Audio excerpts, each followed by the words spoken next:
The Girl Who Spoke Two Worlds. A story from Ubang. In the quiet hills of Cross River State, where mist clung to the trees in the early mornings, and the earth glowed red beneath bare feet, there lay a small community called Ubang. To outsiders, Ubang appeared ordinary mud homes, narrow footpaths, the rhythm of daily life moving with the sun. But Ubang held a secret, unlike anywhere else in the world. In Ubang, men and women did not speak the same language. They shared the same homes, the same farms, the same fires. They understood one another perfectly, yet the words they used were different, shaped not by age or class, but by gender. A woman would point to water and say Aman. A man would lift the same calabash and call it Uman, fire. Crackling at the center of every compound was Oto in the women's language. Among the men, it was Enyen. The sun that rose faithfully each morning was Asari to the women, but Akpan to the men.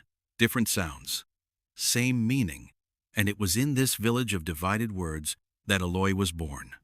Aloye was young, beautiful, and curious in a way that made elders pause and smile.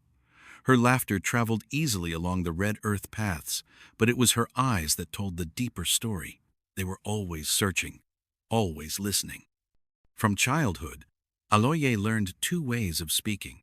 With her mother and the women of the compound, she spoke the women's language.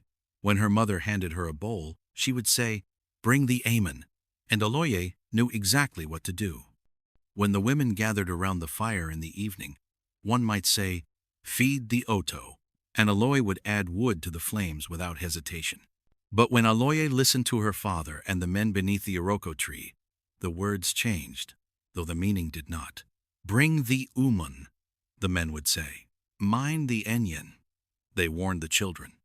Aloye never spoke those words aloud.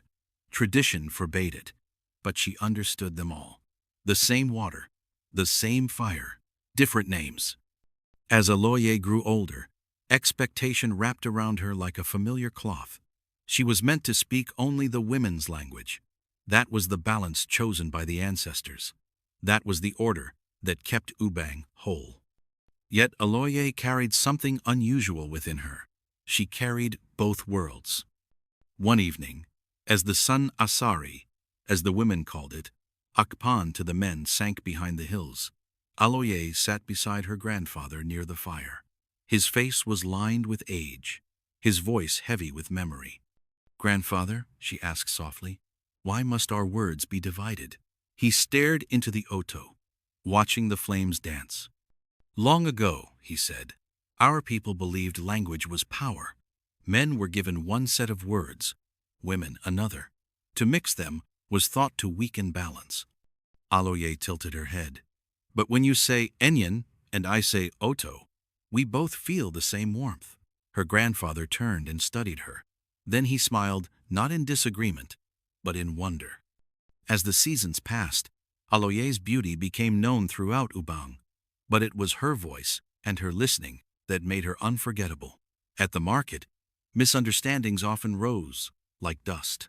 A woman might say, "There is no Aman left," and a man would frown, misunderstanding her tone rather than her words. Aloye would step in gently. "She means the water is finished," she would explain, shaping women's speech into men's understanding. "The Umun must be fetched again." Children gathered around her, fascinated. "She speaks like us," the girls said. "She understands like us," the boys whispered. Some elders frowned. Change unsettled them, but others watched Aloye closely. Then came the day when words nearly broke the village. A dispute arose between families, small at first, but swollen by misheard meaning. Voices rose. Accusations flew, tangled in language rather than truth. Before fear could harden into anger, Aloye stepped forward. She spoke first in the women's language, slow, respectful, clear. Then she turned and spoke in the men's language, not loudly, not boldly, but accurately. She did not challenge tradition. She did not claim authority. She translated understanding. Silence followed. For the first time, everyone saw it clearly. The problem was never the difference in words. It was the failure to listen beyond them. That night, the elders gathered beneath the stars. By morning, Ubang had not abandoned its traditions, but it had grown. Aloye was given a new role, storyteller and teacher.